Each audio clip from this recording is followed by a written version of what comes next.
Hello दोस्तों, कैसे हैं आप सब लोग। सब ठीक होंगे और सबकी तैयारी भी अच्छी चल रही होगी।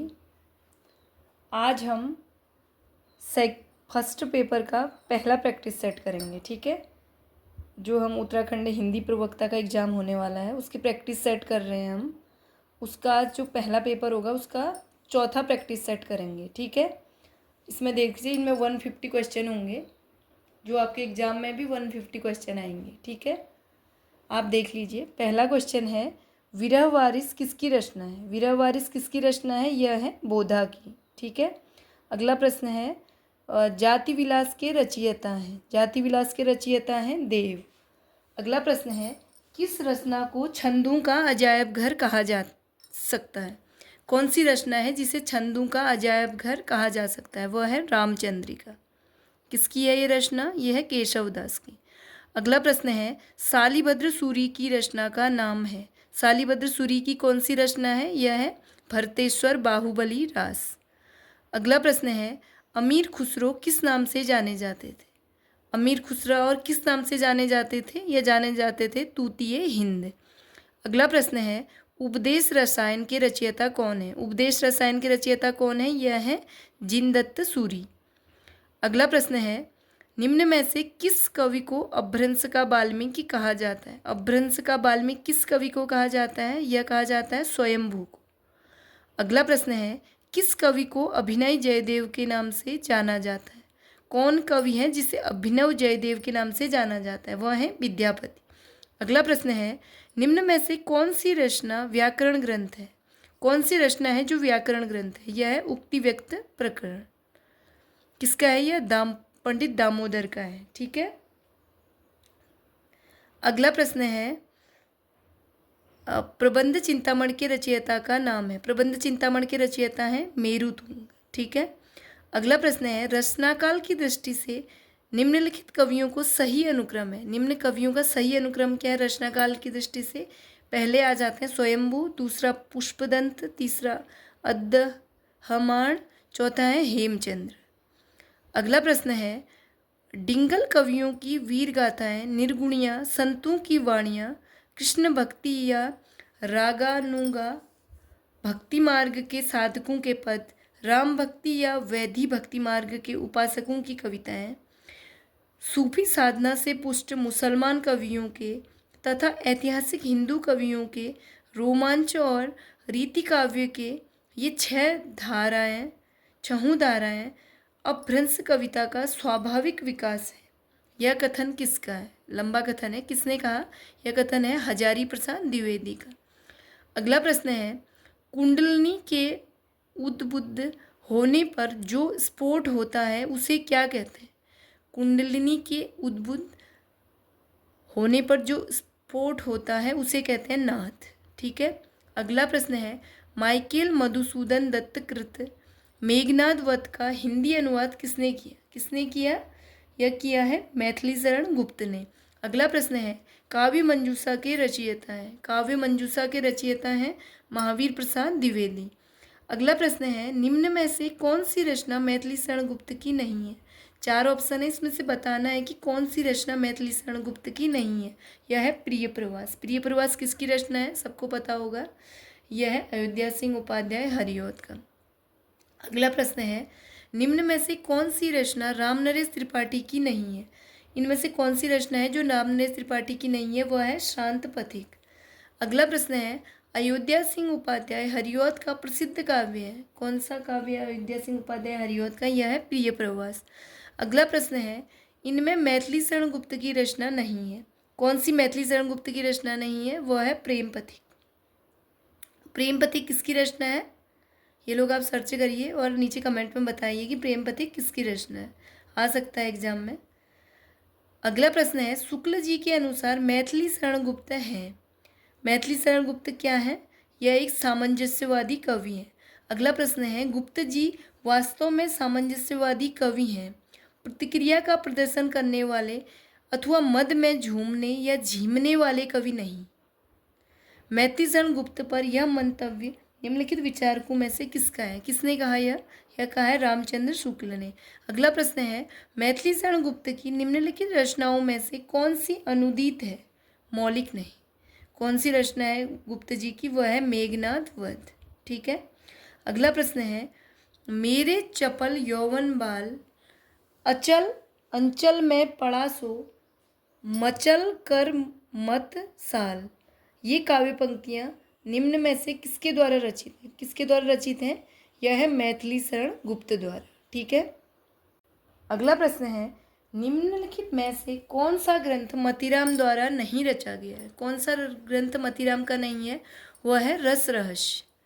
अगला प्रश्न है, उनकी विरहताप की अत्युक्तियों में दूर की सूझ और नाजुक ख्याली बहुत कुछ फारसी की शैली है।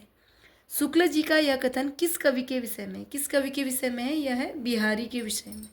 अगला प्रश्न है, हिंदी रीत ग्रंथों की परंपरा चिंतामण त्रिपाठी से चली, अतः रीतिकाल का आरंभ उन्हीं में से मानना चाहिए।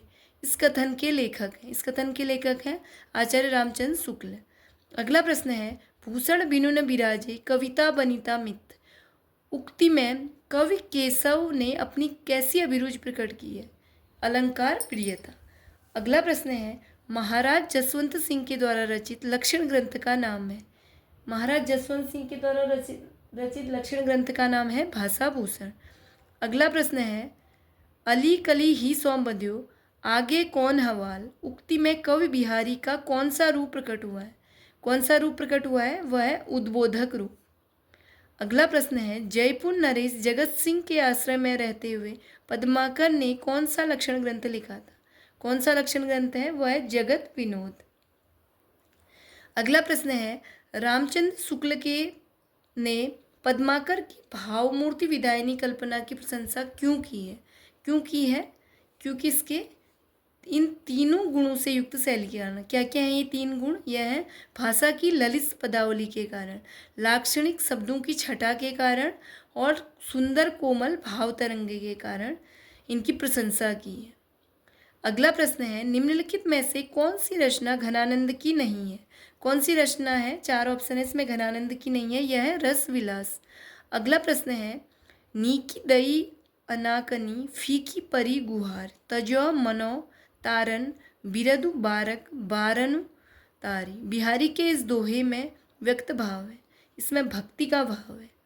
अगला प्रश्न है, निम्नलिखित में से जयसी कृत पद्मावत में प्रयुक्त छंद है?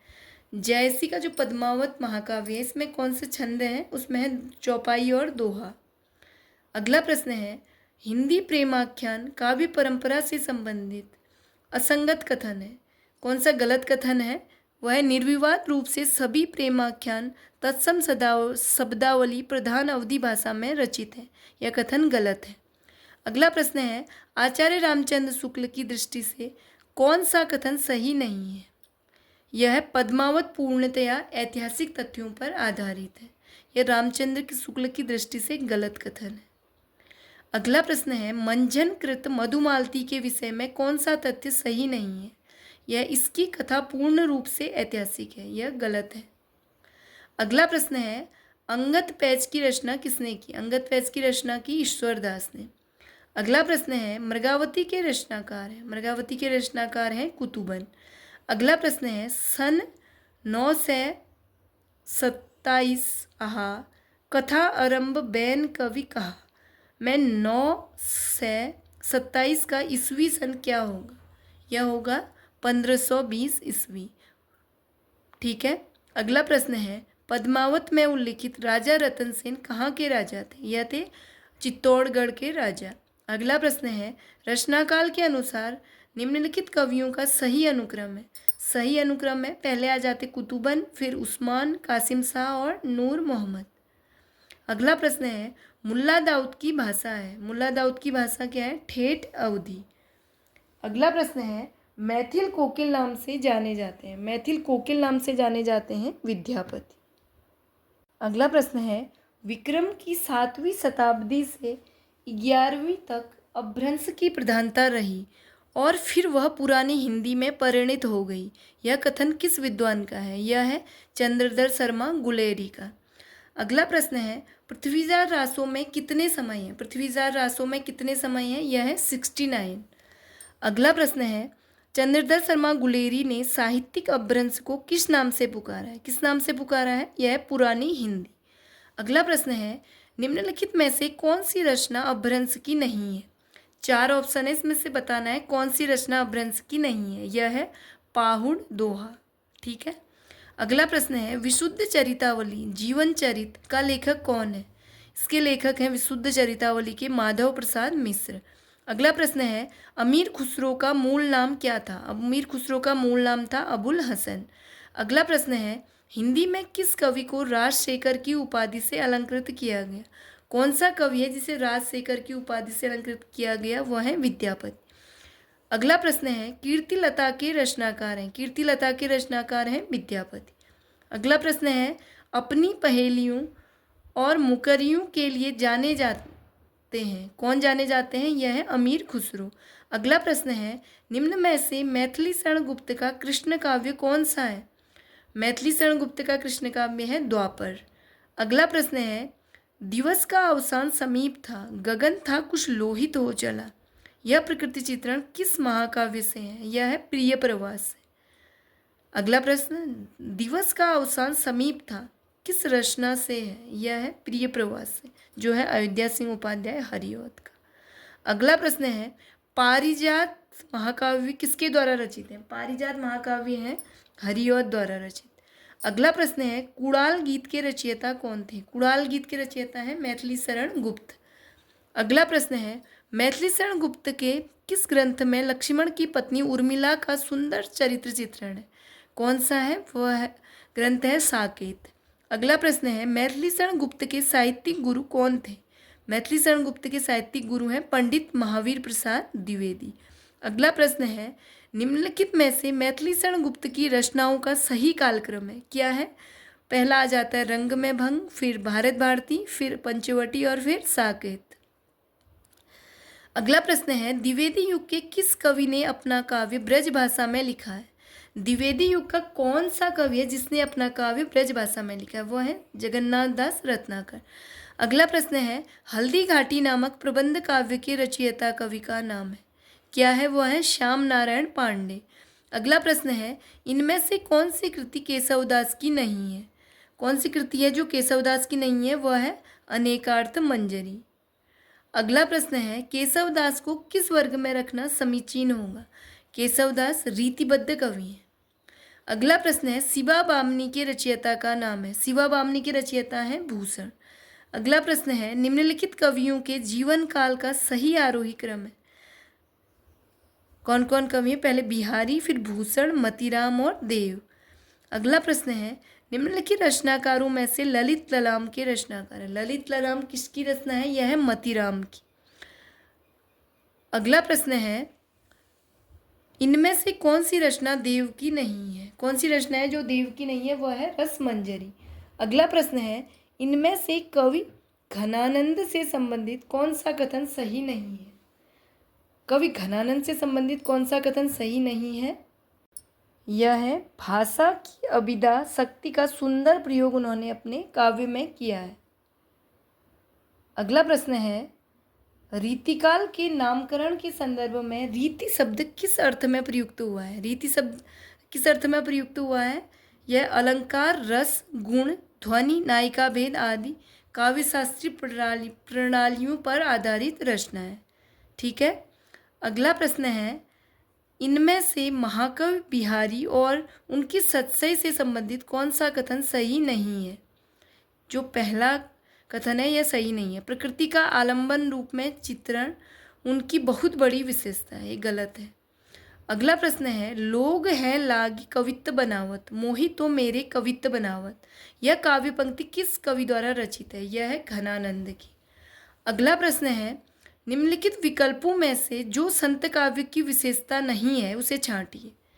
यह है सगुण ईश्वर की उपासना, यह संत काव्य की विशेषता नहीं है। अगला प्रश्न है, कबीर किस शासक के समकालीन थे? किस शासक के समकालीन थे कबीर? यह है सिकंदर लोदी। अगला प्रश्न, निम्नलिखित में से कौन रामानंद की शिष्य परंपरा से नहीं है?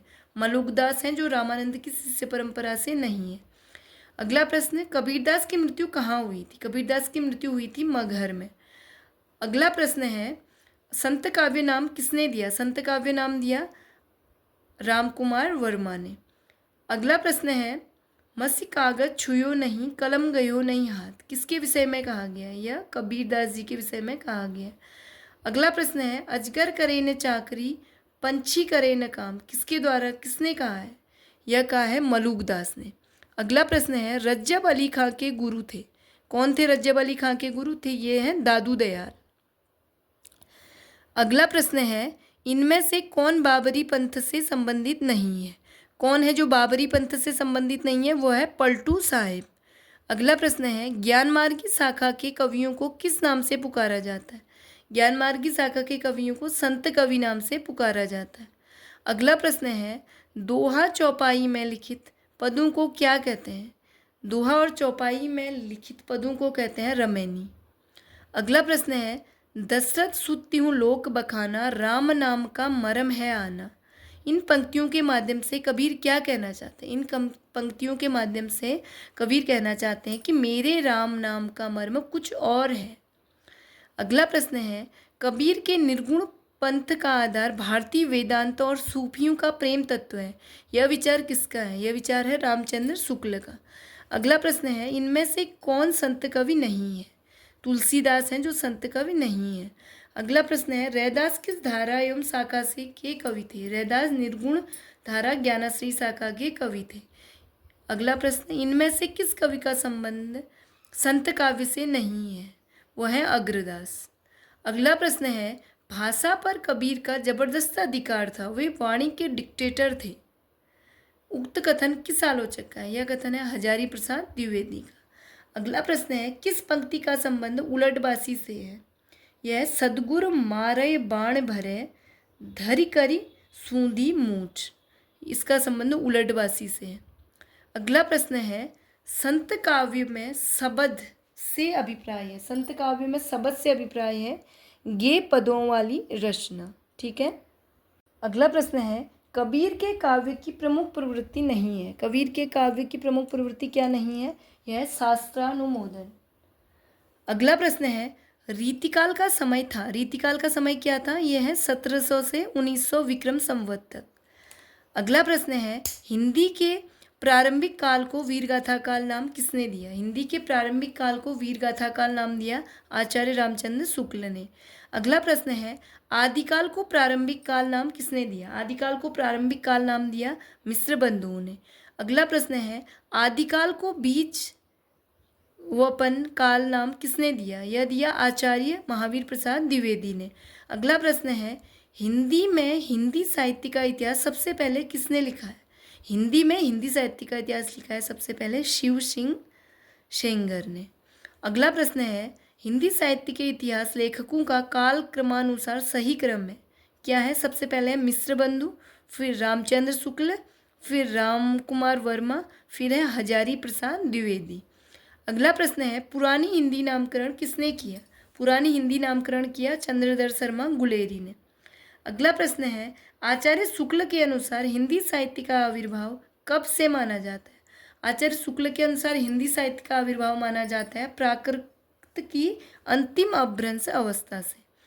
अगला प्रश्न है, इनमें से काशी नागरी प्रचारणी सभा के संस्थापकों में कौन नहीं है? कौन नहीं है? चार में से यह है रामचंद्र शुक्ल नहीं है। अगला प्रश्न है, किस लेखक के इतिहास ग्रंथ में सर्वप्रथम हिंदी साहित्य का काल विभाजन मिलता है? कौन सा लेखक है? वह है जॉर्ज गियर्सन। अगला प्रश्न है, निम्नलिखित में से कौन हिंदी साहित्य के पितामह के रूप में जाने जाते हैं? कौन माने जाते हैं हिंदी साहित्य के पितामह? वो जाने जाते हैं भारतेंदु हरिश्चंद्र।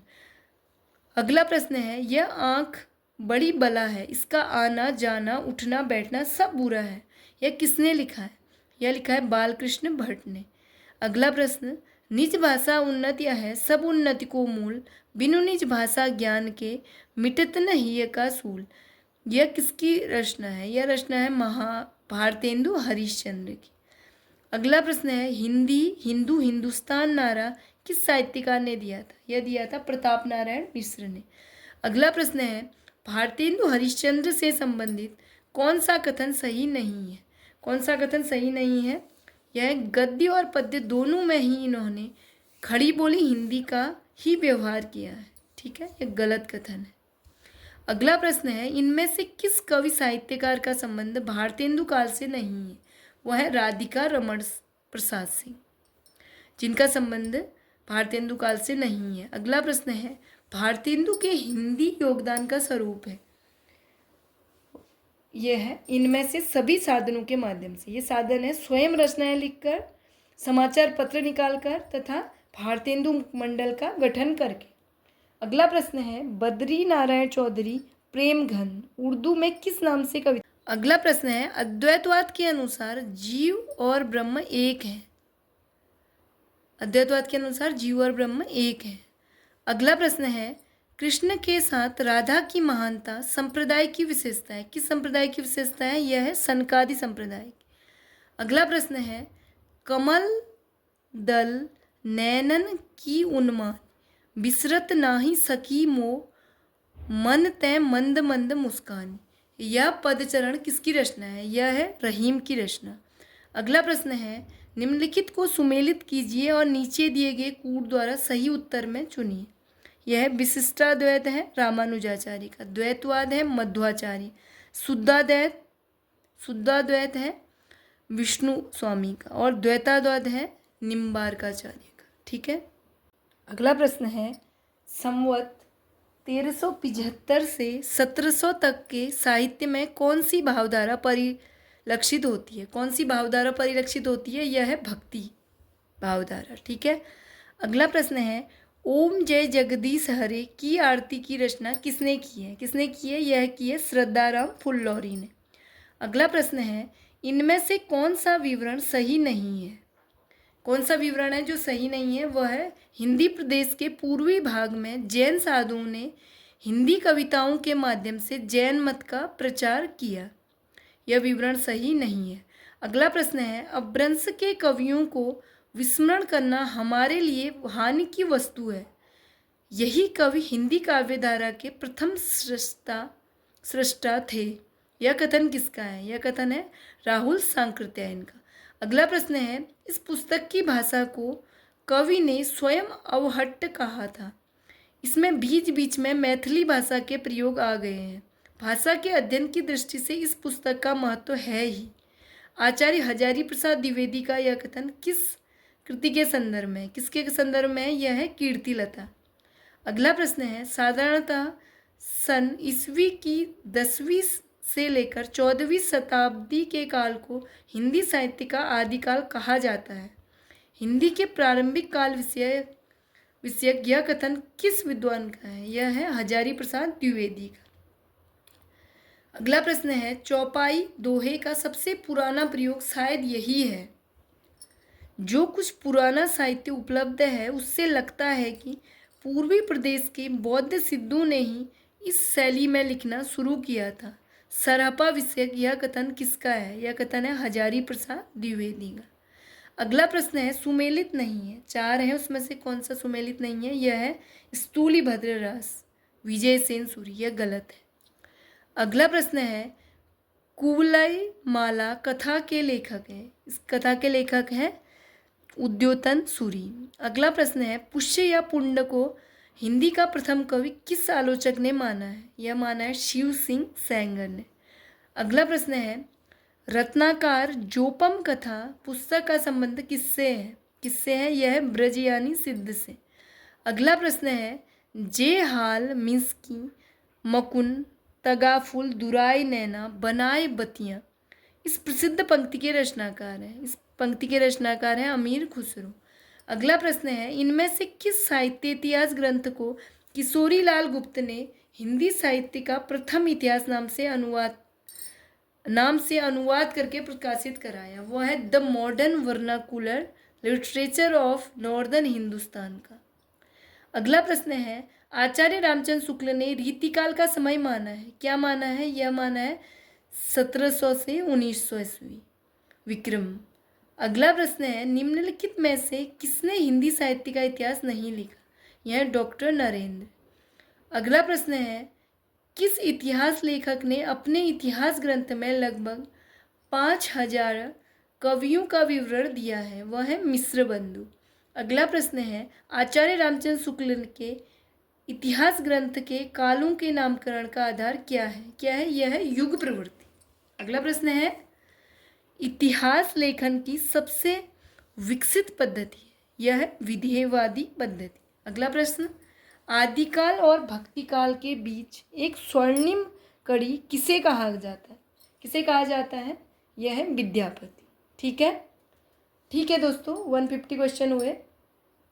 अगला प्रैक्टिस सेट कल कराएंगे। ठीक है, आपको ठीक लग रहा है प्रैक्टिस सेट तो आप कमेंट करके बता सकते हैं। वैसे नीचे कमेंट आप लोगों का नहीं रहता है, तो आपको लग रहा है सही है तो आप कमेंट कीजिए। ठीक है, प्लीज़ कमेंट कीजिए, और सही लग रहे हैं चैनल तो अपने दोस्तों को शेयर कीजिए। ठीक है, और अपनी तैयारी करते रहिए। ठीक है, ठीक है दोस्तों, धन्यवाद।